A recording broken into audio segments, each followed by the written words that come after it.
Dear students, आज हम लोग न्यूक्लियस का सेकंड पार्ट पिछले क्लास में हम लोगों ने नाभिक का बेसिक कॉन्सेप्ट डिस्कशन किया था। आज के सेकंड पार्ट में हम वहीं से टॉपिक को आगे बढ़ाएंगे और स्टार्ट करेंगे कि नाभिक का घनत्व क्या होता है और नाभिक की आकार आकृति से संबंधित कॉन्सेप्ट्स को हम समझने वाले हैं। तो पहला टॉपिक, हमारे सेकंड क्लास का पहला टॉपिक, हम डायरेक्टली डिस्कशन करेंगे नाभिकीय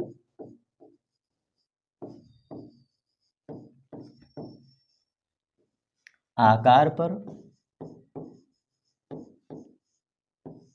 और साथ ही साथ इसके घनत्व पर, नाभिक के घनत्व पर। ये दो टॉपिक हमें डिस्कशन आज के क्लास में करना है। तो चलिए फिर यहीं से टॉपिक को स्टार्ट करते हैं।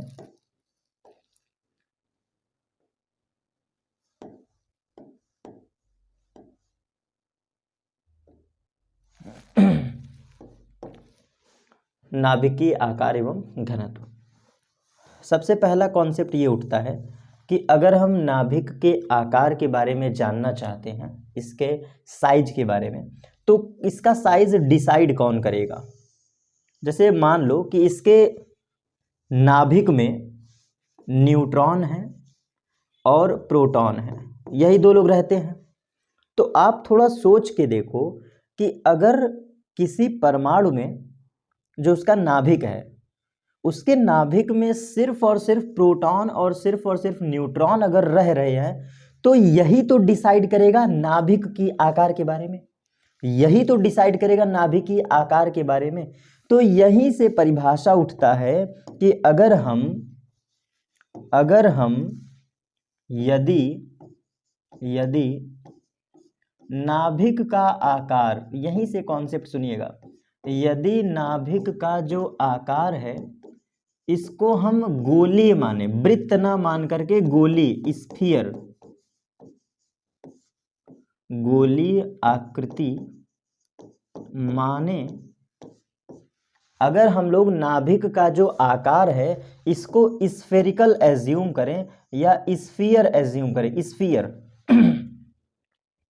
तो जो नाभिक का आकार होगा ये सीधा सीधा डिपेंड करेगा, ये जो नाभिक का आकार है ये सीधा सीधा डिपेंड करेगा किस पे, ये किस बात पे डिपेंड करेगा सीधा सीधा,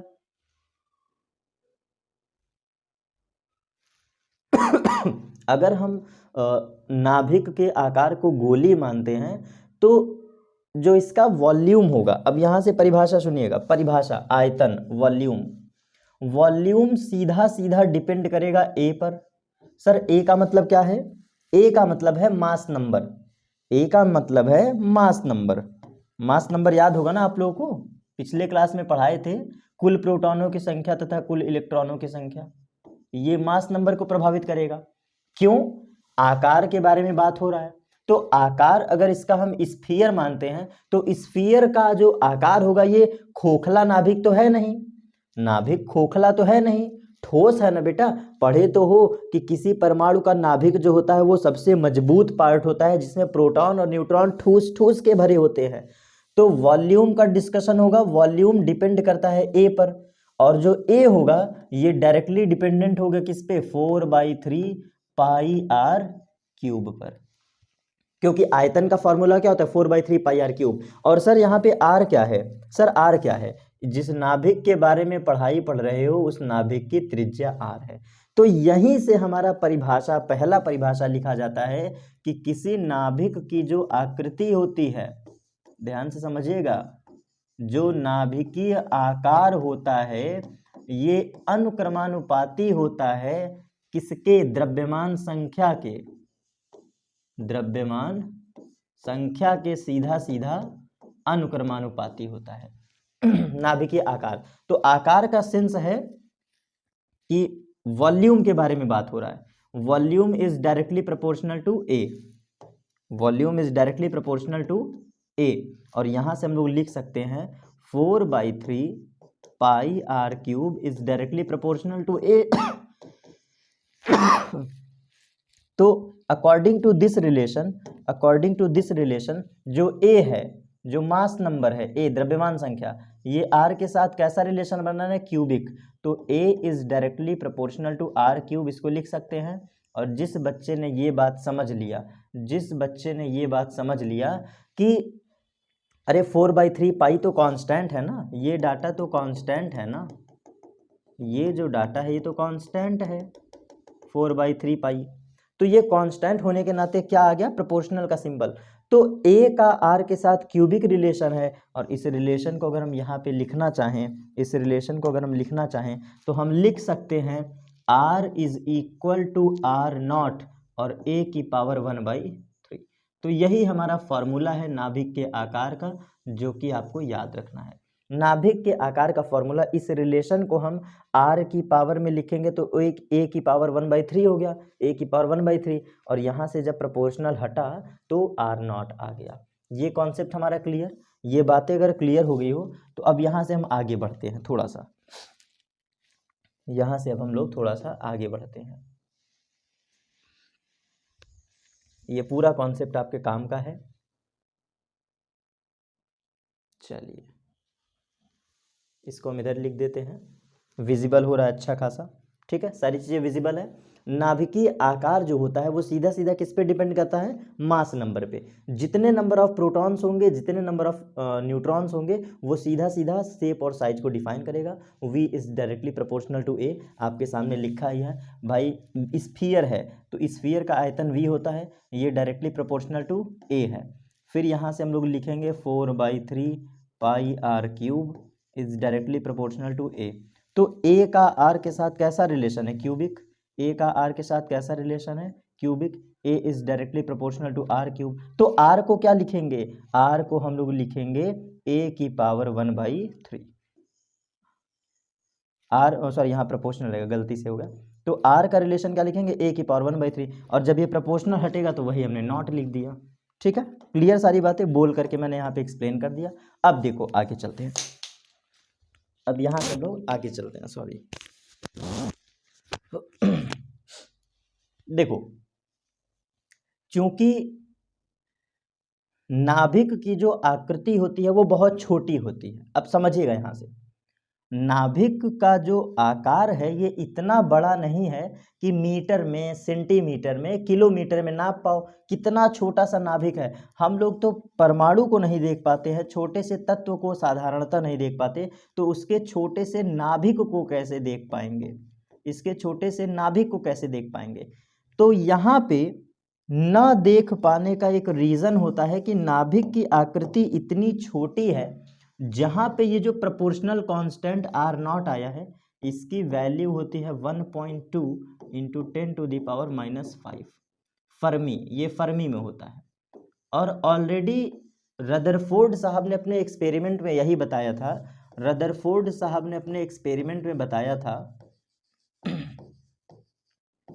रदरफोर्ड परीक्षण में ये बात हमें स्पष्ट पता चली थी कि जो नाभिक की आकृति होगी, जो नाभिक की आकृति होगी ये 10⁻⁻15 रेंज का होगा, इतने मीटर, याद है आपको ना, इसी रेंज का तो होता है, 10⁻⁻15 के रेंज का होता है।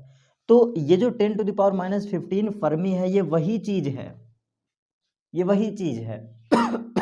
तो सवाल लगाते समय हम लोग आर नॉट की वैल्यू क्या लेकर के चलेंगे, 1.2 इंटू 10⁻⁻15। ये प्यारा सा कॉन्सेप्ट हमारा कवर। आपको एक बात और बता दें, ये जो फर्मी में डाटा है ना 1.2 इंटू 10⁻⁻15, ये चेंज भी होता रहता है। मतलब चेंज होने का मतलब हर एक पार्टिकल के लिए, हर एक अलग अलग पार्टिकल के लिए वैसे वैल्यू चेंज हो जाती है, इलेक्ट्रॉन के लिए कुछ और, प्रोटॉन के लिए कुछ और, मगर लेकिन साफ साफ आप ये समझ लीजिए, आपके न्यूमेरिकल के लिए हमेशा आर नॉट की वैल्यू क्या रहेगी, 1.2 इंटू 10⁻⁻15, फिक्स कॉन्सेप्ट है। नाभिक का आकार हमारा ये पूरा टॉपिक बिल्कुल फ्रेश तरीके से क्लियर। कैसे इसको रिकॉल रखेंगे, तो अपने दिमाग में ये बात हमेशा बनाए रहिएगा कि नाभिक का जो आयतन होगा, जो उसका आकार होगा, वो गोला होता है, स्फीयर होता है। 4/3 पाई आर क्यूब क्यों लेते हैं, क्योंकि यहाँ प्रोटॉन और न्यूट्रॉन स्फीयर के फॉर्म में ठूस ठूस के भरे गए हैं। तो आयतन किससे प्रभावित होगा, नंबर ऑफ ए से, नंबर ऑफ ए से। तो हमारा कॉन्सेप्ट क्लियर, कहीं कोई कंफ्यूजन नहीं। चलिए, अगर कंफ्यूजन नहीं है तो फिर हम आगे बढ़ते हैं। इतना टॉपिक अगर आपका पूरा फ्रेश है, क्लियर है, तो यहाँ से हम आगे बढ़ते हैं।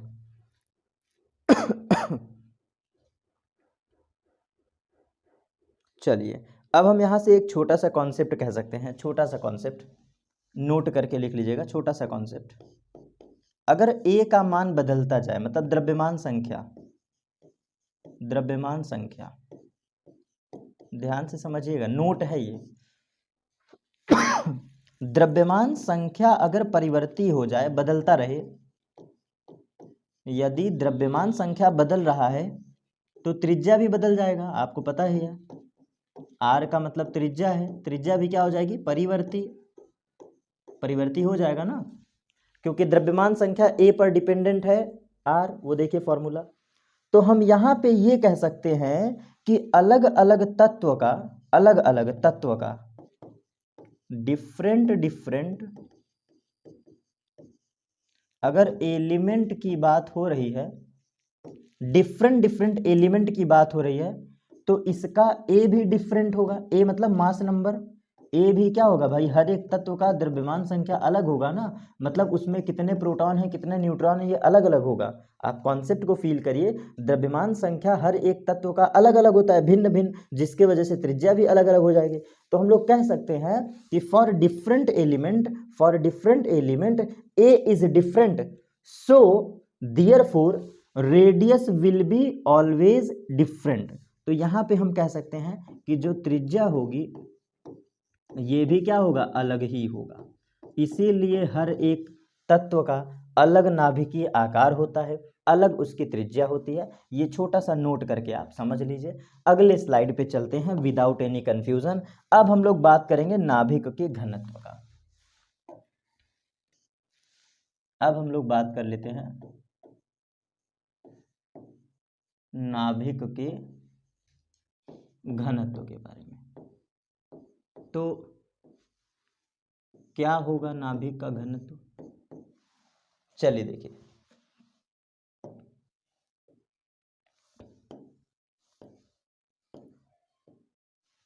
देखो नाभिक का घनत्व हम जनरली फॉर्मूला जानते हैं, एकदम basic, rho is equal to mass upon volume, यही तो होता है ना घनत्व का फॉर्मूला। घनत्व बराबर द्रव्यमान बटे आयतन, डेंसिटी रो बराबर मास अपॉन वॉल्यूम। प्यारा सा क्वेश्चन, प्यारा सा क्वेश्चन। अगर हम नाभिक की बात कर रहे हैं, ये नाभिक है जिसमें प्रोटॉन है और जिसमें न्यूट्रॉन है, ठीक।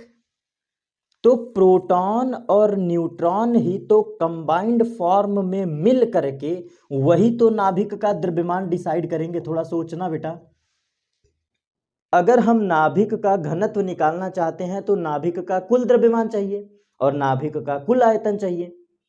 तो सोचो जरा सा, अगर नाभिक के भीतर प्रोटॉन और न्यूट्रॉन रह रहे हैं तो इसका मतलब उसका द्रव्यमान भी कौन डिफाइन करेगा, कुल प्रोटॉनों की संख्या प्लस कुल न्यूट्रॉनों की संख्या, यही तो होगा ना। तो क्या हम लोग यहाँ पे लिख सकते हैं, यहाँ पे हम लोग एक लाइन लिखेंगे। देखिए हम जानते हैं, ये पहले क्लास में मैंने पढ़ाया है, हम जानते हैं mass of proton is equal to mass of neutron approximately, पढ़े हैं ना। प्रोटॉन का द्रव्यमान और न्यूट्रॉन का द्रव्यमान लगभग बराबर माना जा सकता है और इन दोनों के औसत द्रव्यमान को स्मॉल m कह दो। प्रोटॉन के द्रव्यमान और न्यूट्रॉन के द्रव्यमान को बराबर मान के औसत द्रव्यमान m कह दो और m की वैल्यू 1.27 इंटू 10⁻⁻27 kg एज्यूम कर लो, ठीक है। इसको हम लोग अप्रॉक्सीमेट वैल्यू ये एज्यूम कर सकते हैं, ठीक है। 1.67 होगा, सॉरी यहाँ पे 1.67 होगा। इसको हम लोग 1.67, ये गलती से हो गया 1.67, तो 1.67 ये हमने लिखवाया था क्योंकि याद होगा 1.6726 था, प्रोटॉन के केस में 1.6726 था और न्यूट्रॉन के केस में 1.6748 था। तो हम एवरेज मास लिए हैं, तो एवरेज मास कितना है 1.67, बिल्कुल सही है। तो अब एक बात बताना, ये तो एक प्रोटॉन और एक न्यूट्रॉन का द्रव्यमान है, एक प्रोटॉन और एक न्यूट्रॉन का द्रव्यमान है, इसलिए अब हम यहां पे बोलेंगे, इसलिए कुल द्रव्यमान बराबर जो कुल मास होगा यम, कुल द्रव्यमान बराबर होगा A टाइम्स m, यही तो लिखोगे a टाइम्स m। जो कुल द्रव्यमान होगा, नाभिक का कुल द्रव्यमान होगा वो a इंटू m होगा। सर कैसे? याद करो, याद करो, जो a होता था, द्रव्यमान संख्या जो होती थी a, यही तो डिफाइन करता था कुल प्रोटॉनों की संख्या और कुल न्यूट्रॉनों की संख्या। तो जितने प्रोटॉन और न्यूट्रॉन होंगे दोनों का औसत द्रव्यमान यदि m है तो नाभिक का कुल द्रव्यमान कितना होगा? am। इसी को आप कहोगे नाभिक का द्रव्यमान, इसी को कहोगे आप नाभिक का द्रव्यमान। और जिस बच्चे ने इस कॉन्सेप्ट को पकड़ लिया, डेरिवेशन खत्म। आओ आपके सामने देखते हैं। रो बराबर मास, मास की जगह m into A, m into A divide by आयतन होता है 4/3 पाई आर क्यूब। जस्ट अभी हमने पढ़ाया पाई आर क्यूब, जस्ट अभी, ठीक है। तो इसके एक स्टेप आगे जाओ, एक स्टेप आगे, 3 चला जाएगा ऊपर, तो रो बराबर 3 times M A whole divide by 4 pi R का क्यूबिक। सही है। अब जैसा कि हम जानते हैं, जैसा कि हम जानते हैं, आर की जगह पे पुट कर सकते हैं आर नॉट ए की पावर 1/3, यही तो पुट करेंगे। आर बराबर आर नॉट ए की पावर 1/3, पिछला स्लाइड देख लीजिए, वो देखिए आर बराबर आर नॉट ए की पावर 1/3, तो इसका क्यूबिक कर देंगे, बस वैल्यू पुट कर दो। आओ देखो 3ma ऊपर है, पड़े रहने दो, कोई दिक्कत नहीं, बिल्कुल मौजा मौजा। नीचे है 4 पाई। अब r का क्यूबिक करना है तो एक बार r नॉट का क्यूबिक कर दो, हमें क्यूब करना है ना बेटा, हमें क्यूब करना है, तो एक बार r नॉट का क्यूब कर दो और एक बार a की पावर 1/3 का क्यूबिक कर दो, यही तो होगा भाई। दोनों को मिला के हमें क्यूबिक करना था, हमें दोनों को मिला करके क्यूबिक करना था, हमें दोनों को मिला के क्यूबिक करना था। हमने मिला के क्यूबिक कर दिया। अब 3 times ma whole divide by, ये है 4 पाई, और ये हो जाएगा आर नॉट का क्यूब, आर नॉट का क्यूब, और a की पावर 1/3, ध्यान से देखना, a की पावर 1/3 और मल्टीप्लाइड बाई 3, क्यूबिक था ना, तो 3 कट गया, बचा क्या? सिर्फ a, बचा क्या? सिर्फ a। तो ऊपर है 3ma और नीचे है 4 पाई आर क्यूबिक इंटू ए, यही तो बचा, और काट दो, a से a कट गया बेटा, यही तुम्हारा डेरिवेशन आ गया। रो बराबर 3m whole divide by 4 pi R nought का क्यूब। यही हमें प्रूफ करना था, यही होता है घनत्व, इसको कहते हैं नाभिक का घनत्व, नाभिक का घनत्व। यही हमें प्रूफ करना था, यह है नाभिक का घनत्व। किसी को कोई दिक्कत हुआ हो, एक पॉइंट बस आपको याद रखना है, नाभिक के घनत्व में जो कुल द्रव्यमान होगा वो a इंटू m होता है, यही बस याद रखिए। एवरेज द्रव्यमान मैंने ले लिया, प्रोटॉन और न्यूट्रॉन लगभग समान होते हैं इसलिए एवरेज मास हमने ले लिया। यहां से कोड वर्ड सुनिएगा, कोड वर्ड, बहुत ही प्यारा कॉन्सेप्ट। अगर हम लोग इस कॉन्सेप्ट को याद रख लेते हैं, चलो बस इतना ही, अगर हम लोग इस कॉन्सेप्ट को याद रख लेते हैं जो मैं पढ़ा रहा हूं, तो एक फायदा बताएं। देखो इस वैल्यू में आपको पुट करना था 3 इंटू कितना 1.67 into 10 to the power -27 whole divide by 4 pi की जगह 3.14 और आर नॉट की वैल्यू हमने जस्ट अभी पढ़ाया 1.2 इंटू 10 टू दी पावर -15 का क्यूबिक, इसका क्यूबिक। तो जब आप ये डाटा सॉल्व करेंगे, डेंसिटी का ये डाटा बेटा सॉल्व करेंगे, तो आपको सुन के अजीब लगेगा कि जो नाभिक का घनत्व है, रो, जो हम लोग नाभिक के घनत्व की बात कर रहे हैं, सिर्फ औसतम मान लेने पे, औसत द्रव्यमान लेने पर इसका घनत्व 2.1 इंटू 10⁻+17 ऑर्डर का आता है kg/मीटर क्यूब। सुन करके आपको आश्चर्यजनक लगेगा, मतलब एक नाभिक जिसका द्रव्यमान हम औसतन ले रहे हैं, उस शर्त में घनत्व का जो मान है, घनत्व का मान ये 2.1 × 10⁻+17 ऑर्डर का मिल रहा है। 10⁻17 10⁻17 ऑर्डर को जरा फील करो, 10⁻17 में डेंसिटी आ रहा है kg/मीटर क्यूब। और इसीलिए कहा जाता है जिस नाभिक का घनत्व इतना हैवी है, तो नोट करके समझ लो, यही कारण है कि नाभिकीय जो अभिक्रियाएं होती हैं, न्यूक्लियर रिएक्शन जो होती है, वो आसानी से शुरू नहीं होती। यही रीज़न है, क्योंकि नाभिक को तोड़ना बहुत बड़ा काम है, इसका घनत्व इतना मजबूत है, न्यूक्लियर रिएक्शन इसीलिए आसानी से नहीं होती। याद रखिएगा, आसानी से इसीलिए नहीं होता है, क्योंकि अगर इतना आसानी से नाभिकीय अभिक्रिया होने लगे तो डेंसिटी देख रहे हो कितना हैवी है। और यही रीज़न है कि नाभिक को तोड़ने के लिए, यही रीज़न है नाभिक को तोड़ने के लिए अत्यधिक ऊर्जा की आवश्यकता होती है। नाभिक को तोड़ने के लिए, ब्रेक करने के लिए बहुत हाई एनर्जी की आवश्यकता होती। तो ये पूरा कॉन्सेप्ट हमारा यहाँ से बंध गया। वो फैक्ट याद रखिएगा, बाकी तो बेसिक कॉन्सेप्ट था, आपका कॉन्सेप्ट क्लियर हो जाएगा। अब हम लोग डिस्कशन करते हैं नाभिकीय बल के बारे में। अब हम लोग बात करते हैं नाभिकीय बल, न्यूक्लियर फोर्स। न्यूक्लियर फोर्स जिसको हम लोग प्यार से बुलाते हैं नाभिकीय बल।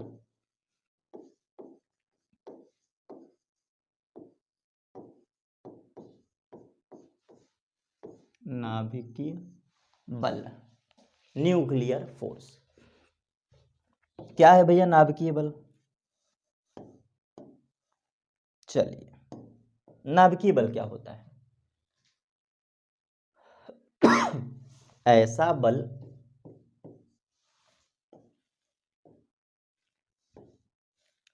बल जो कि प्रबल आकर्षण का हो, मोर अट्रैक्शन फोर्स, प्रबल आकर्षण बल। ऐसा बल जो कि प्रबल आकर्षण का हो, लेकिन शर्त क्या है?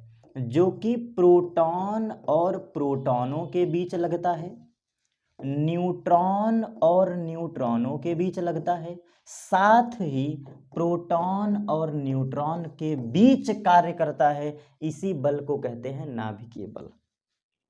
क्योंकि होता क्या है कि एक नाभिक, एक न्यूक्लियस में प्रोटॉन का बसेरा और न्यूट्रॉन का बसेरा, तो न्यूट्रॉन तो उदासीन कण है, कोई फर्क नहीं पड़ता। लेकिन एक छोटे से त्रिज्या में, एक छोटे से साइज में, जिसकी वैल्यू है -15 मीटर का, इतना छोटा आकार है, और इसमें प्रोटॉन और प्रोटॉन कैसे विपरीत बल होने के कारण ये जुड़ जा रहे हैं या रह पा रहे हैं। मतलब प्रबल प्रतिकर्षण बल है ना, प्रोटॉन और प्रोटॉन के बीच प्रतिकर्षण बल लगेगा ना, रिपल्सन फोर्स। तो इतने छोटे से आकृति में, इतने छोटे से रेडियस में कैसे प्रोटॉन और प्रोटॉन आपस में समा सकते हैं, कैसे रह सकते हैं? तो कोई ना कोई तो बाह्य बल कार्य कर रहा होगा, जो इस प्रोटॉन को प्रोटॉन के साथ बांधे रखा है against to electric force, against to electric force. तो यहाँ से हम परिभाषा कहते हैं कि किसी नाभिक के भीतर लगने वाला वह प्रबल आकर्षण बल जो कि प्रोटॉन को प्रोटॉन से, न्यूट्रॉन को न्यूट्रॉन से एवं प्रोटॉन को न्यूट्रॉन से सूक्ष्म हिस्से में बांधे रखता है या बनाए रखता है, उसी को कहते हैं नाभिकीय बल। तो क्या लिखोगे?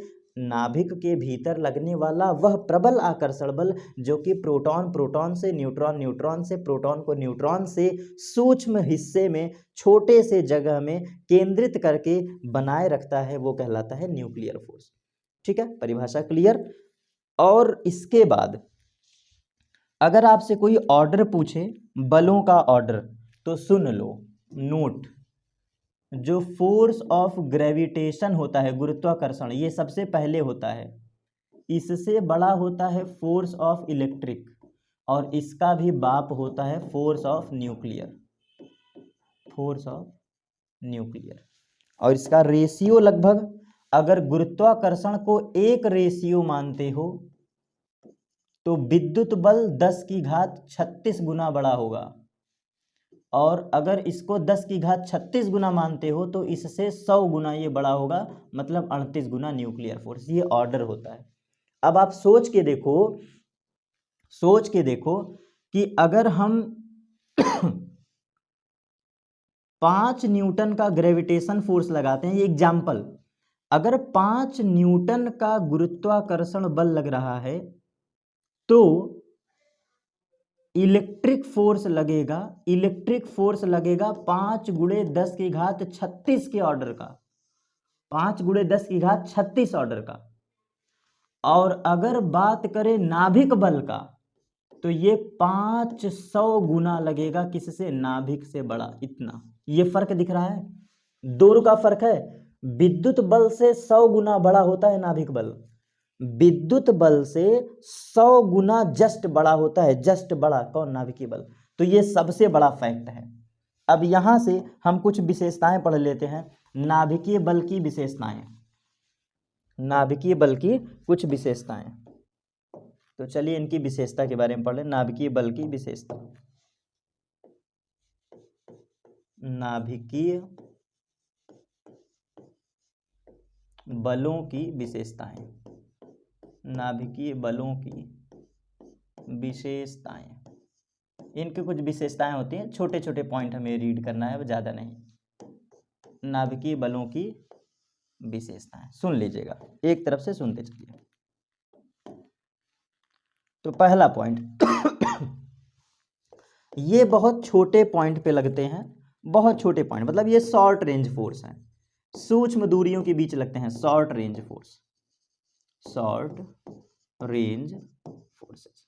नाभिकीय बल जो होता है बहुत छोटे दूरी में लगता है, क्यों? क्योंकि नाभिक के बीच लग रहा है ना, मतलब नाभिक के भीतर लग रहा है, तो इसका रेंज बहुत सूक्ष्म होता है। जैसे प्रोटॉन के आसपास का जो इर्द गिर्द एरिया होगा, सिर्फ वहीं लगेगा, प्रोटॉन के आसपास का इर्द गिर्द एरिया, या इसके आसपास जो न्यूट्रॉन चक्कर काट रहा होगा यहाँ, ये चीज है, मतलब इर्द गिर्द के एरिया में लगेगा, ज्यादा बड़ा नहीं लगेगा। बात समझे? तो शॉर्ट रेंज ये फोर्स होता है, बहुत लंबा नहीं काम करता, नाभिक के बाहर नहीं काम करता, नाभिक के भीतर रहता है। और जो जिसकी नाभिकीय आकृति खुद 10 की घात -15 मीटर का है, तो वो कहां से बाहर चला जाएगा? समझे? तो शॉर्ट रेंज फोर्स होता है। फिर दूसरा चीज, ये आवेश पर निर्भर नहीं करता है, मतलब ये आवेश पर निर्भर करता ही नहीं है, चार्ज इंडिपेंडेंट फोर्स है, ये चार्ज पे डिपेंडेंट नहीं करता। इसीलिए इंग्लिश में लिख दे रहा हूं ये पॉइंट ताकि क्लियर हो जाए, चार्ज इंडिपेंडेंट फोर्स होता है, चार्ज इंडिपेंडेंट फोर्स, आवेश पे डिपेंडेंट नहीं करता। सर इसका क्या मतलब है? इसका क्या मतलब है? इसका मतलब यह है कि जितना फोर्स प्रोटॉन के बीच लगेगा, इतना ही फोर्स न्यूट्रॉन के बीच लगता है, और इतना ही फोर्स प्रोटॉन और न्यूट्रॉन के बीच लगता है। यही चीज चार्ज इंडिपेंडेंट, चार्ज पे डिपेंड नहीं करता है, ठीक। फिर इसके बाद इसका नेचर जो होता है अविद्युतीय होता है, अविद्युतीय नेचर होता है इसका। किसका? नाभिकीय बल का। नॉन इलेक्ट्रिक फोर्स, ये नॉन इलेक्ट्रिक फोर्स होता है,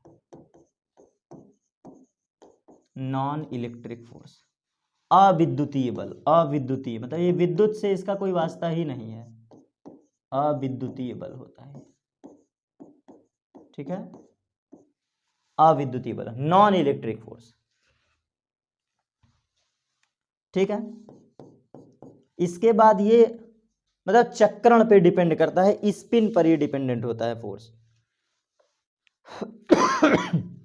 अगर हम बात करें तो ये स्पिन पर डिपेंड करता है, मतलब चक्रण पे भी डिपेंड, स्पिन डिपेंडेंट, चक्रण पढ़े होंगे ना, स्पिन क्वांटम संख्या, ये स्पिन पे डिपेंड करता है, स्पिन पे, चक्रण पे।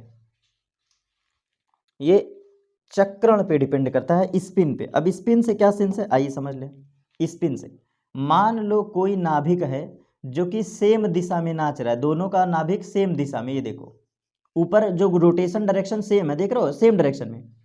तो स्पिन डिपेंडेंट से बस इतना मतलब है कि दोनों सेम डायरेक्शन में नाच रहे हैं तो फोर्स मैक्स होगा, फोर्स मैक्स होगा। और अगर एक विपरीत और एक कुछ और दिशा में, तो यहां पे स्पिन घट जाएगा। बात समझ में आया? स्पिन डिपेंडेंट का मतलब है दोनों सेम डायरेक्शन में तो फोर्स मैक्सिमम। सारे न्यूट्रॉन या सारे कण सेम दिशा में नाच रहे हैं, सेम स्पिन में, तो मैक्सिमम न्यूक्लियर फोर्स। लेकिन अगर अपोजिट डायरेक्शन में नाच रहा है तो मिनिमम, यहां पे मिनिमम होगा। अपोजिट स्पिन में है तो मिनिमम, सेम स्पिन में है तो मैक्सिमम। 4 पॉइंट क्लियर हो गया? 4 पॉइंट। ये अगुरुत्वीय बल होते हैं, जो इनकी प्रकृति होती है अगुरुत्वीय। अगली प्रॉपर्टी अगुरुत्वीय, नॉन ग्रेविटेशनल, अगुरुत्वीय।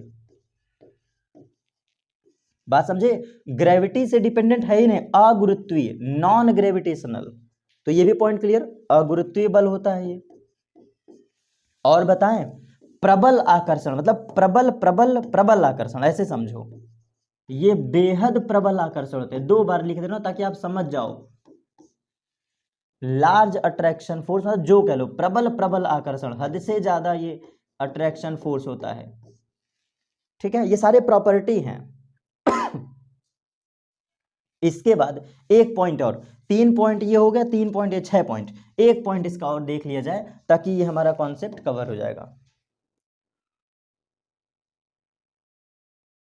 चलिए एक पॉइंट इसका और देख लिया जाए।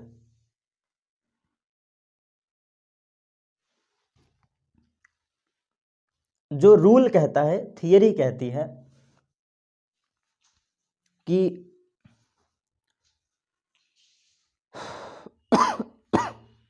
लगभग सारे पॉइंट इसके कवर हो गए हैं। हाँ, ये नॉन सेंट्रल फोर्स होता है। नॉन सेंट्रल मतलब सेंटर टू सेंटर नहीं वर्क करता, सेंटर टू सेंटर नहीं लगता है, नहीं कार्य करता, नॉन सेंट्रल फोर्स होता है। मतलब अकेंद्रीय बल, अकेंद्रीय, नॉन सेंट्रल, अकेंद्रित बल, ये अकेंद्रित होता है।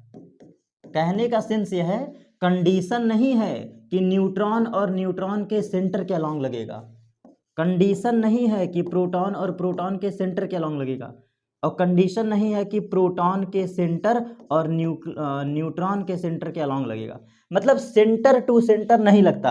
आपको याद होगा कि गुरुत्वाकर्षण भी दोनों के सेंटर सेंटर फोर्स थे। आवेश वाला जो बल होता था, विद्युत बल, वो भी सेंटर टू सेंटर था, याद है ना? याद करो, डिस्टेंस, केंद्र से केंद्र के बीच की दूरी होती थी। इसीलिए ये नॉन सेंट्रल फोर्स है, नॉन सेंट्रल। तो बस इतने पॉइंट अगर आप एग्जाम में लिख लेते हैं बहुत है। Non central force, non central force, इतने टॉपिक अगर आप कवर कर लेते हैं तो बहुत हंसते हंसते आपका पूरा कॉन्सेप्ट क्लियर हो जाएगा। इसके बाद अब हमारा जो कॉन्सेप्ट आता है, इसके बाद जो हमारा एक कॉन्सेप्ट आता है, बहुत छोटी सी रिएक्शन है, पेयर प्रोडक्शन और पेयर एनिहिलेशन। बहुत ही प्यारा सा कॉन्सेप्ट। इसको हम लोग कहते हैं युग्म उत्पादन, युग्म उत्पादन एवं युग्म विनाश। इस हेडिंग का नाम है युग्म उत्पादन एवं युग्म विनाश। युग्म उत्पादन और युग्म विनाश, इसको कहते हैं पेयर प्रोडक्शन, उसको कहते हैं पेयर एनिहिलेशन। ठीक, pair production and pair annihilation. नाम से क्लियर है, यहां उत्पादन हो रहा है, वहां विनाश हो रहा है। यहां उत्पादन होगा, वहां विनाश होगा। तो क्यों ना हम लोग पहले उत्पादन पढ़ लें। ठीक, देखो होगा क्या, जब कभी एक highly energetic photon particle, highly energetic photon particle टूटता है, ध्यान से सुनना बेटा, जब एक हाईली एनर्जेटिक गामा फोटॉन टूटता है तो एक पॉजिट्रॉन और एक न्यूट्रॉन में टूटने की एक पॉजिट्रॉन और एक इलेक्ट्रॉन में टूटने की घटना कहलाती है पेयर प्रोडक्शन। यहां हमें कुछ बनाना है, पेयर प्रोडक्शन बनाना है, तो पेयर प्रोडक्शन में कहता है कि highly energetic charge particle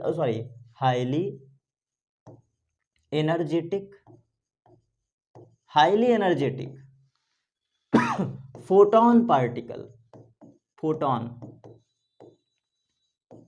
overall H new energy की बात हो रही है, सीधा सीधा एक लाइन में एच न्यू एनर्जी की, तो इसको हिंदी में कहा जाता है गामा फोटॉन कण। गामा का मतलब हाईली एनर्जेटिक ही होता है, तो यदि गामा फोटॉन कण ये किसी ऐसे पदार्थ पे गिरे और टूट जाए, कैसे, आइए देखिए, ये एनर्जी चल रही है, अलग अलग स्लाइड में दिखा देंगे, ये एनर्जी चल रही है एच न्यू, ठीक, किसी पदार्थ पे गिरा, ये कोई पदार्थ है, ये कोई पदार्थ है जो कि भारी नाभिक है, एक प्रकार से भारी नाभिक है, भारी नाभिक पर ये गिरा, कौन, अत्यधिक ऊर्जावान गामा फोटॉन कण, हाईली एनर्जेटिक रेडिएशन किसी भारी नाभिक पे गिरा और गिरने के बाद ये दो भागों में टूट गया, कैसे, दो भागों में ये टूट गया, एक है पॉजिट्रॉन और एक है इलेक्ट्रॉन, तो यहां पे कुछ बन रहा है, पॉजिट्रॉन और इलेक्ट्रॉन बन रहा है। पॉजिट्रॉन को हम लोग कहते हैं +1 बीटा नॉट और इलेक्ट्रॉन को कहते हैं -1 बीटा नॉट। ये याद रखिएगा, सिंबल है, ये सिंबल है पॉजिट्रॉन और न्यूट्रॉन का। तो इसकी इक्वेशन कुछ ऐसे बनती है, देखिएगा, एच न्यू ये टूट गया किसमें, +1 बीटा नॉट में और -1 बीटा नॉट में और बीच में प्लस, ये टूट गया, एक फोटॉन टूट गया है किसमें, पॉजिट्रॉन और इलेक्ट्रॉन में, तो इसको कहते हैं युग्म उत्पादन, ठीक है, बस इतना लिख लीजिएगा। और यहां पे हाईली एनर्जी रिलीज भी होती है, आप ये मान के चलो, इसके बारे में आगे बात करेंगे।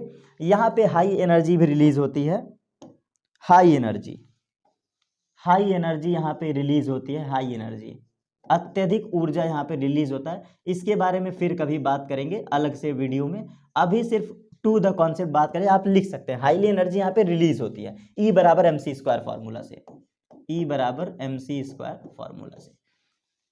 अगले स्लाइड में युग्म विनाश समझ लेते हैं।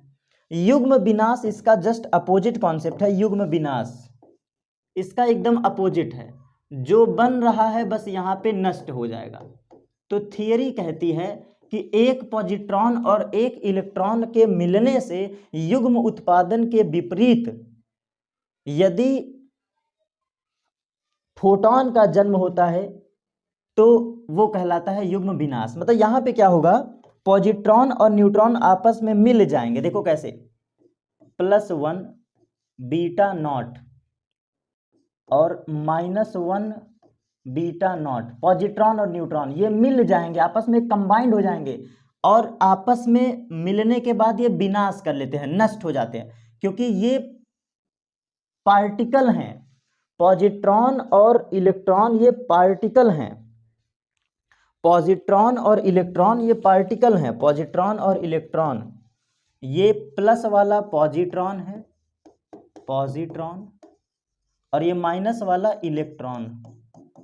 तो पॉजिट्रॉन और इलेक्ट्रॉन मिलके ये विनाश कर लेंगे, क्यों, क्योंकि ये प्लस चार्ज है, माइनस चार्ज है, एक तरह से ये विनाश करेंगे, नाम भी क्या है, विनाश। तो इनके विनाश होने से दो फोटॉन कण का जन्म होता है, दो फोटॉन कण का, इसी को कहते हैं युग्म विनाश की प्रक्रिया। और ये भी ऊर्जावान फोटॉन कण है।